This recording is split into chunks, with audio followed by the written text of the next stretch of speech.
Hey everyone, welcome to Wandering Jews with Mijal and Noam. I'm Noam. And I'm Mijal. And this podcast is our way of trying to unpack those really big questions being asked by Jewish people, by non-Jewish people, about the Jewish story, about the Jewish people, about the Jewish state, often about Judaism. We absolutely do not have it all figured out, but we try. We try to learn together, to wonder together. As we say every week, we really enjoy hearing and we really appreciate hearing from you. So please send questions, suggestions, feedback, and email us at wanderingjews@unpacked.media.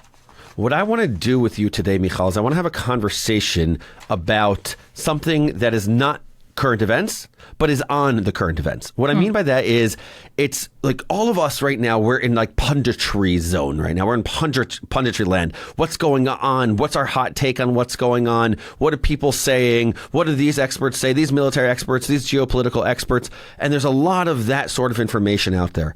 But what I wanted to do with you, and you can hear it in my voice, so I wanted to pause, I wanted to think, I wanted to reflect with you, and I wanted to be able to turn to the wisdom that we have from the Hebrew Bible, from the Jewish story, that could help us think about this very moment today. How do we contextualize everything?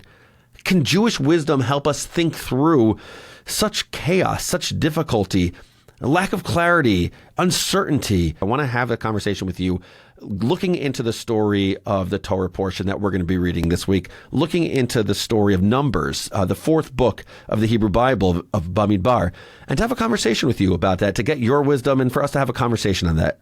That work? 100%, Noam. I feel like it's become almost like a muscle that we have to turn to whatever Torah portion Jews are reading in synagogue on Shabbat and the Sabbath.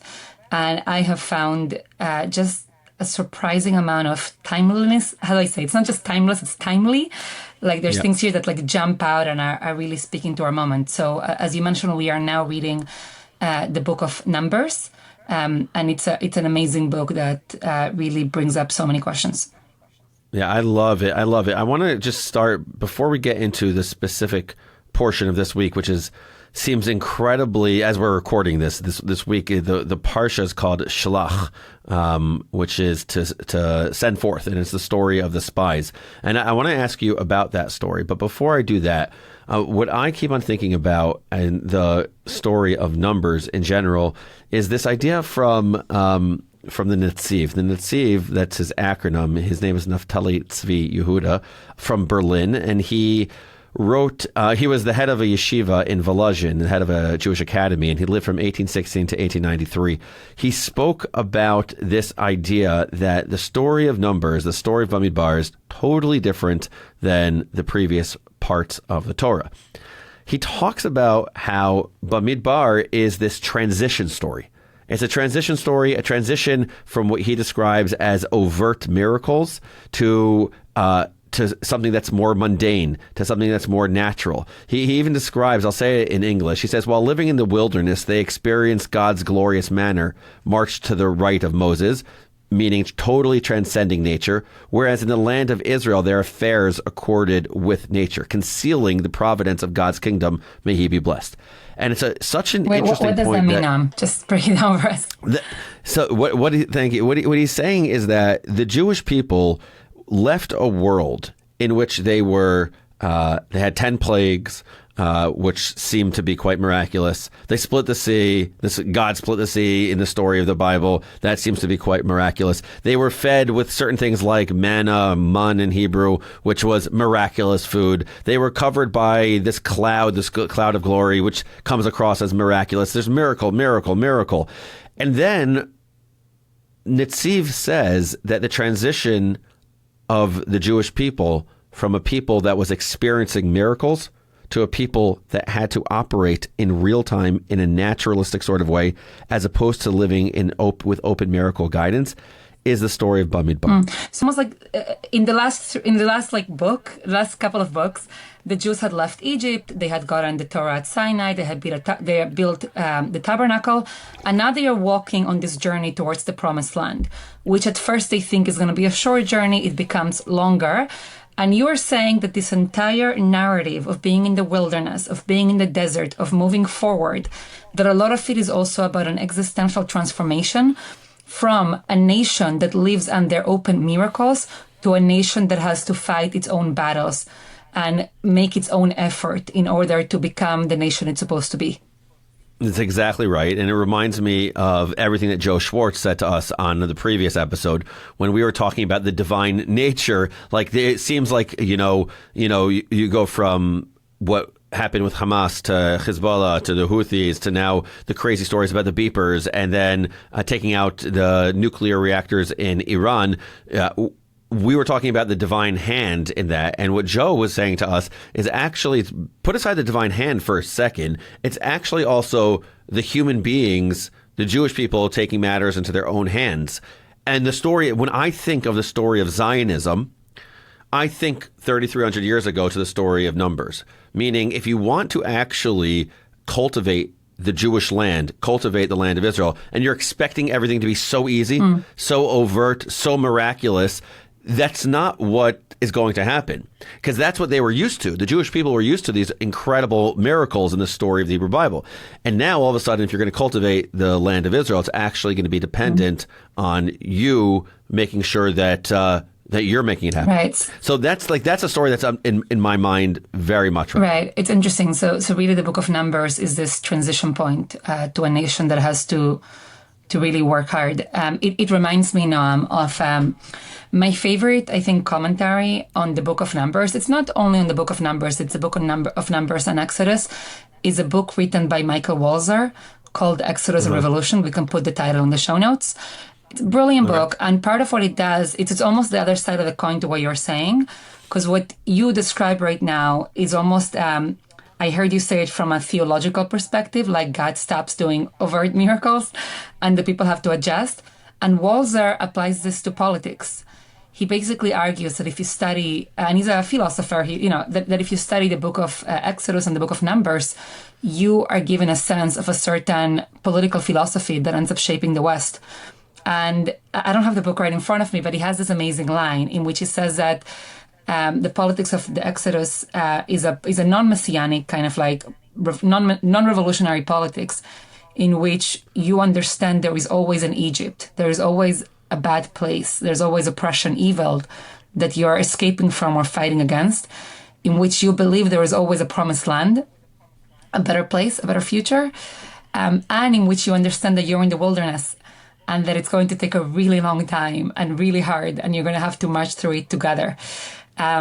So, by the way, for anyone interested, I write a weekly Substack on the Parsha, and the one I wrote last week was applying this idea from Walzer and trying to talk about American Jews and what it means. For me, what I'm taking from it this year so much, Noam, is what it means to accept like uncertainty. Like, say, we have to be a people of wilderness that understand that the road is hard and is long.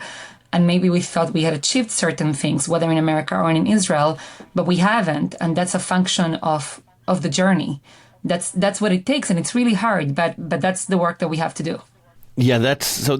I mean, you said there are two different sides of the coin, Walzer and Netziv. I don't know if people put them together in general, Walzer Why and not? Netziv. But Learning Torah. Yeah, and I like it. Let's have Naftali Tzvi Yehuda of Berlin and Michael Walzer together.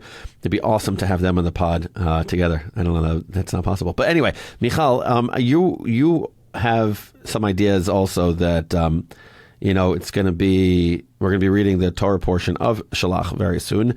And I want to know what your thoughts are as they relate to this moment. Like, I need some guidance. I need some wisdom. I always like to look to the Torah portion to provide that.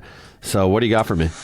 So let's just first explain what the Torah portion is about, and then maybe I'll share one or two ideas that I've been playing with and thinking about a lot. So as you mentioned, we are about to read the portion of Shalach. It's a very intense portion, actually, because this is the moment in which the journey of the Israelites changes irrevocably. I'm going to give you a very almost like simplified summary, Noam, just to make a narrative point. But basically, until now, you have this people that are made up mostly of adults who experienced slavery, and they left Egypt. They saw the glory of God at Sinai, and they believe they are going to walk towards the promised land. And that's almost the story that they were telling themselves. We left Egypt. We are going to get to the promised land soon. And an event happens in this week's Torah portion that breaks down that narrative We're going to describe the event in a moment. And basically, as a result of that event, that entire generation of adults who experienced slavery as adults, they die in the wilderness and they do not go to the promised land. Only their children and grandchildren get to go. So it's almost like a breaking point. Like until now, they think they're about to get in. After now, they're going to be 40 years in the wilderness, right? Before they can go forward. So what is this event? It's the event of the spies or the scouts, meraglim in Hebrew. And again, a very quick, plain reading of the text says that Moses decided to send spies, scouts, to go into the land of Canaan. And then they come back and they give the report. And I want to read to you, if it's okay, Noam, can I read to you some verses? Yeah. So I am for sure. on chapter 13, Book of Numbers, reading from the Koran translation, verse 26. We're told that as soon as they arrived, they came to Moses and Aaron and all the community of Israel at Kadesh in the wilderness of Paran. So Noam, this is not like a memo to Moses. This is like a big show with the entire community watching.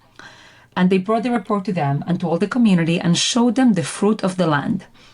Then they tell Moses, we came to the land you sent us to, and it is indeed flowing with milk and with honey, and this is its fruit. But the people who live in the land are fierce, and the cities are fortified and very large indeed. That bat, by the way, Ephes, right, serves a very important purpose. Like they said, praise, like the sandwich thing when you praise somebody, but then you say, but you're awful. So he said the land is flowing with milk and honey, but it's the enemies that we have there, we cannot even... Yeah, it's the power of the word but. It's why everyone got rid of the word but and started saying and, because the word but, the way everyone says when you say but, the previous part of the sentence is nullified. Everything before that is nullified. Everything is, and it's before but, it doesn't exist. And they say we even saw descendants of Anak there. Anak might be giants.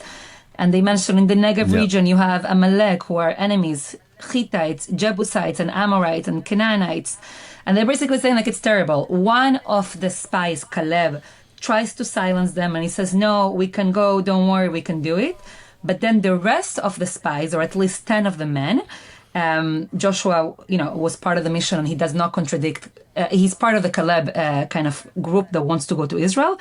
But then the rest of the spies who don't want to go, they say, we cannot go up against those people, for they are stronger than us.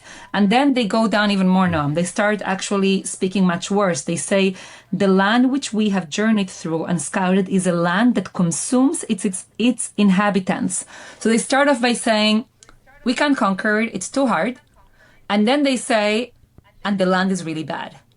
It consumes its inhabitants. The people we saw in it were tall and broad to man. We saw the Nephilim.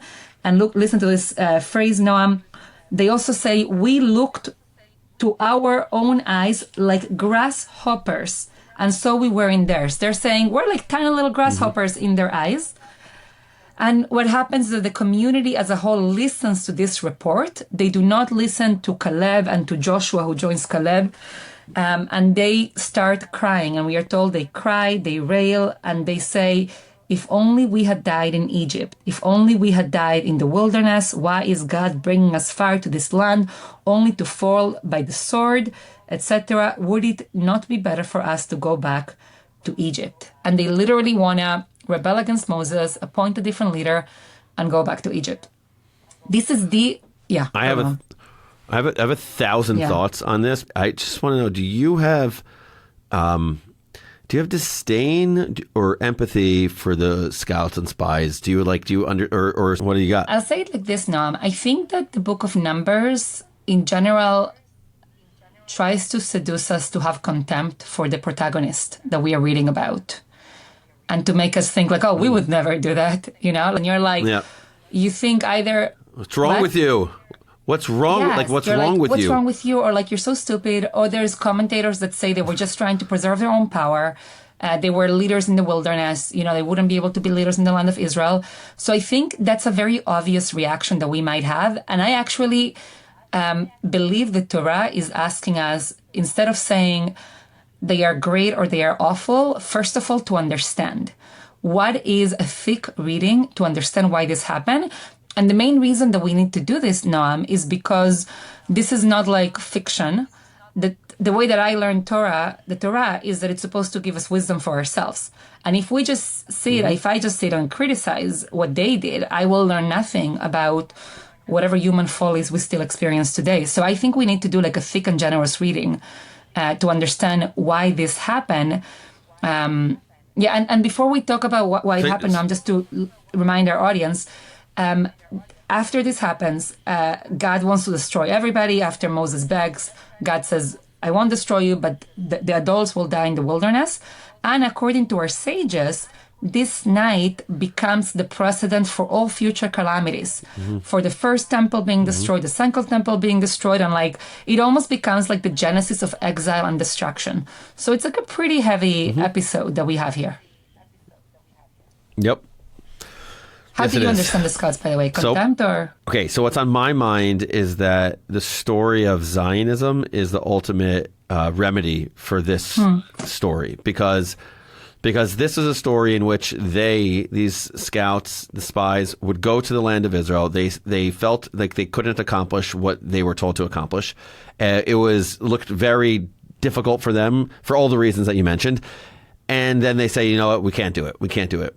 And the difference is the early Zionists saw marshland, they saw swampland, and they ran to it. They said, "This is ours." It's not that it's more beautiful than it's ours, and we have to develop it. And specifically, I want to just read to you something that I just saw right now. I don't know if you saw it, Mijal. It's so special. Yaakov Katz, who we had on the podcast earlier, he tweeted this, which I think is the exact opposite of the story of the Scouts. I want to read this to you. What he tweeted. He tweeted, "I was on a flight from London to Tel Aviv Thursday night, set to land at 3:30 a.m., just as the Iran attacks began. Minutes from landing, we were suddenly diverted to Cyprus." That's when we had the conversation with him.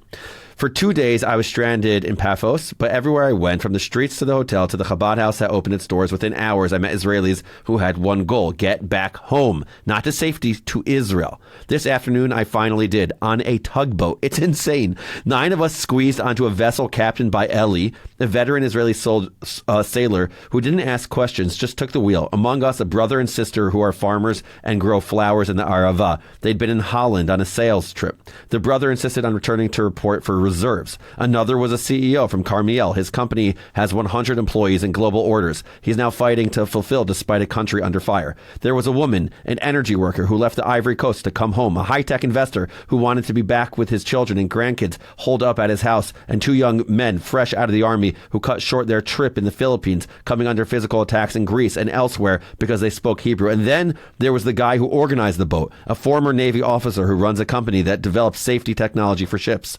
No one asked if it was safe." I love that line. No one asked if it was safe, but that's not how Israelis think. We are people who run toward home, not away from it, toward our families, our communities, our nation, even in war. That's the difference. That's what makes us who we are. That's beautiful. And it's a tweet that's gone way viral. And again, I think of it, it's the inverse of the story. It's running to challenge, running to calamity, because that's it's interesting what you're saying, Noam. You use the word home. Remedy before remedy. Zionism is a remedy for the Scouts. I'm thinking of repair, that there's almost like this thing we've carried with us. And what's interesting, Noam, what you're saying is that there's almost like the literal and the metaphorical repair. The literal repair is like just thinking about the land itself. So those who don't want to go, and then those who want to go no matter what. The metaphorical repair is Zionism, which is about agency, right? It's about running towards the difficulty and not away from it. Beautiful. I think I saw, I don't want to say the wrong numbers, but I saw a tweet that said how many numbers of Israelis filled out requests to go back home within an hour of there being like a link in which you could fill out a form. And if I'm not mistaken, it's like in the tens of thousands, which is just... Oh my gosh.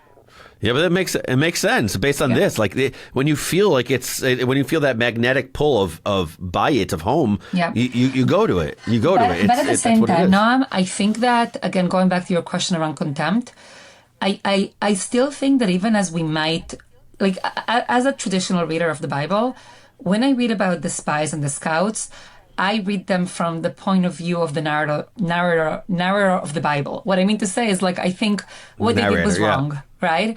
I'm not like, trying to find, I wish they would have come back and given a good report and everybody would have gone to the land of Israel. having said that, I think it's good for us to dig a little bit deeper into why they couldn't do it.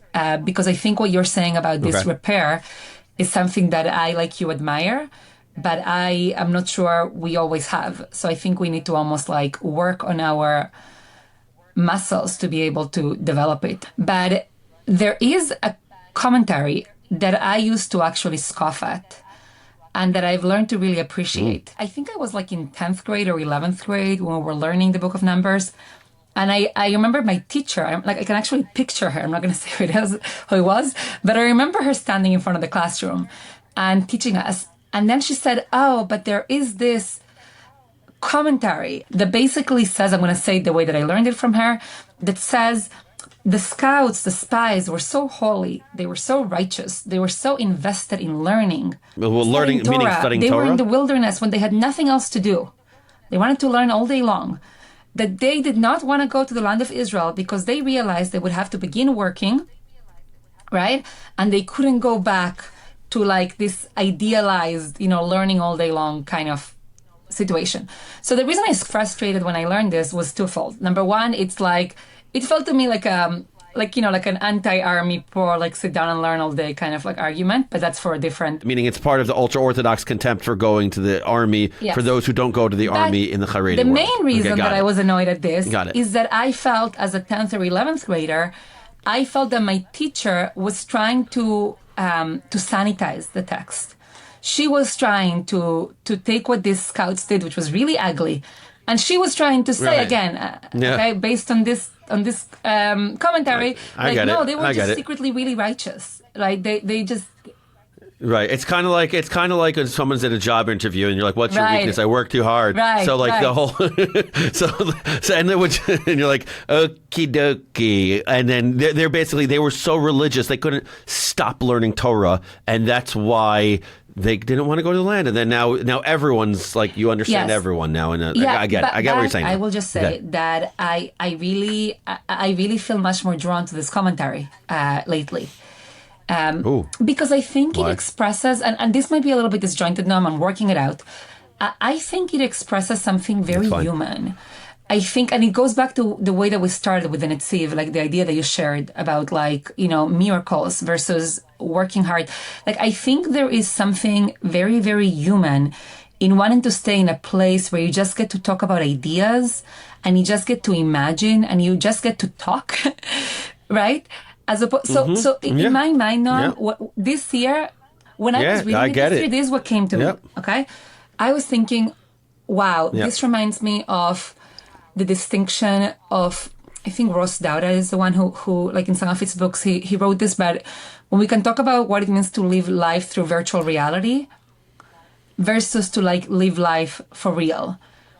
And a virtual reality world or a world of social media or algorithms, when you are, warriors in front of a screen and a keyboard, that is in like such a different plane of when you're actually having to deal with the world, which is so much more complicated.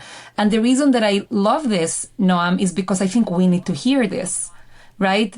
Like we actually, like, I thought my teacher was sanitizing it, but actually no.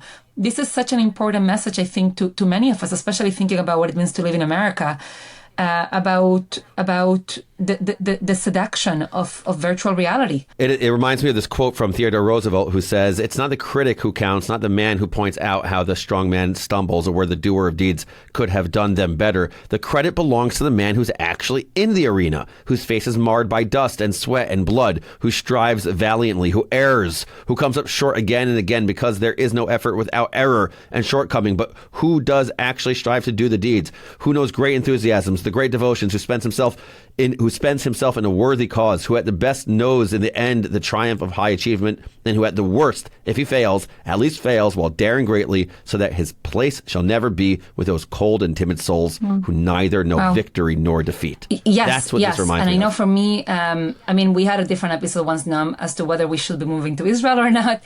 But I know for me, so much of this last few days has been both having kind of like my heart, prayers, energies in Israel, and also a little bit feeling like, I'll just say it in this way, like I'm really missing out, Like I'm not there in the arena. where this is being lived and where Israelis are just rising. And I think here in America, I'm telling myself, so I'm not being, moralistic here. I'm just talking to me. I want to be reminded of the Scouts. I want to remember that there is this temptation we have to stay in virtual reality and to not engage in the really difficult, scary, complicated, risky work of working towards the promised land. And there's so much here, Noam, that we can talk of. We can talk about the role of fear. We can talk about how they looked at their enemies and they saw giants, which reminds me of, the whole conversation around like Iran. Was it a paper tiger? You know what I mean? Like this monster that you build up, but really it falls down very quickly. Yeah. Also like the statements they make, they say we were like grasshoppers in their eyes. They saw themselves as tiny. They had like low assessment of themselves. And what happens when you see yourself as a giant? That might be the recipe to go towards the promised land. So much here. We could spend hours on this, but Noam, I know that like the Book of Numbers has a special place in your heart. Not that it's your favorite, because I don't know if you have a favorite, but do you want to share some like other small moments that have meant a lot to you that you're thinking about right now?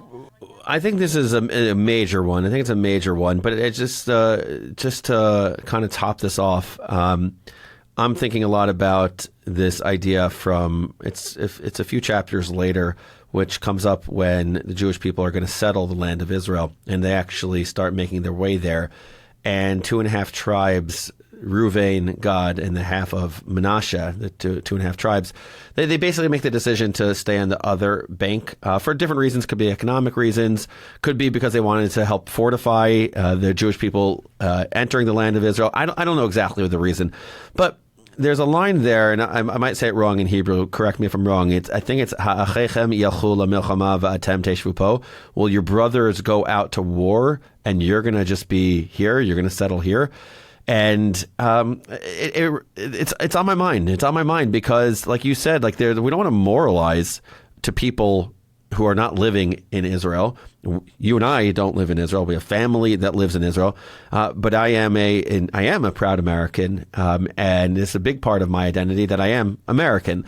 And I want to make sure that no matter what, the Jewish people in Israel and Israeli people, even if they're not Jewish, feel as though that I'm not being Yoshev Po, meaning that I'm not sitting idly here, passively here, that I'm not doing something that is just on the side. I'm not in the arena. I'm not in the arena. I know that about myself. I'm not in that Teddy Roosevelt arena right now.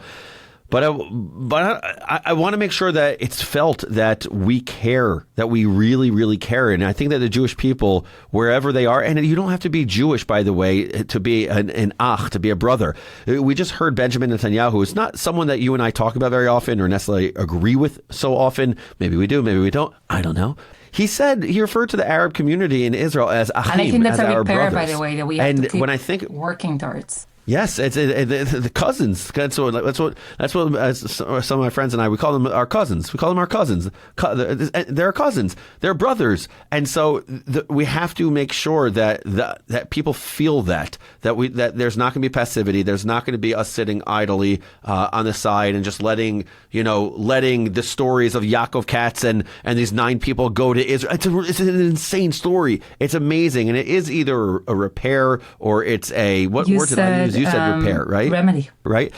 And it's more than that. It's feeling a kinship. It's feeling this connection. It's doing something. It's staying so up to date on the stories, and it's contributing. It's contributing to the one and only Jewish state, and not to be passive no matter what. And so again, I think it's the case that that there are so many legitimate perspectives on so many different issues as it relates to the story of Israel. But when I just looked at the numbers today and I saw that 83% of Jewish Israelis were supportive of this fight against Iran, that is a heck of a high percentage. For a very costly war, that is a heck of a high percentage. And a very costly war, and people are hurt. They're losing their homes. They're dying. And for right now, and I'm thinking about this, I'm trying to be meta about this. Like there's that line that I've cited so often that Talleyrand says, the diplomat who worked for Napoleon, and he said, treason's a question of dates. Like right now, within the first week of this story, with so many Israelis and so many Jewish people feeling like, oh my gosh, we are being taken care of. This nuclear monster, meaning the nuclear capabilities to attack us, will not exist. And you could breathe a sigh of relief.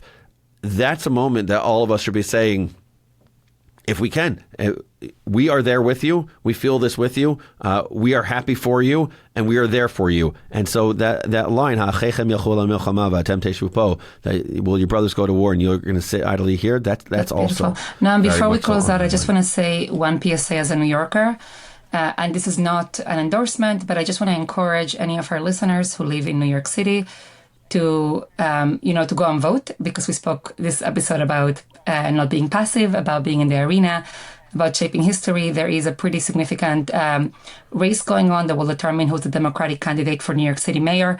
And I just want to encourage every single one of our listeners who's eligible to vote to go and vote. It's really important. Okay. The New Yorker has spoken. Wandering Jews is a production of Unpacked, an Open Door Media brand. Today's episode was hosted by me, Noam Weissman, and by Mijal Bitton. Our team includes Michael Weber, Jenny Falcon, Rivki Stern, and Alex Harris. It's edited by Rob Pera. We'd love to hear what this conversation sparked for you. Please email us at wanderingjews@unpacked.media. Find us on social at Wandering Jews. And if you appreciate the show, share it with your friends and write a review. See you next time.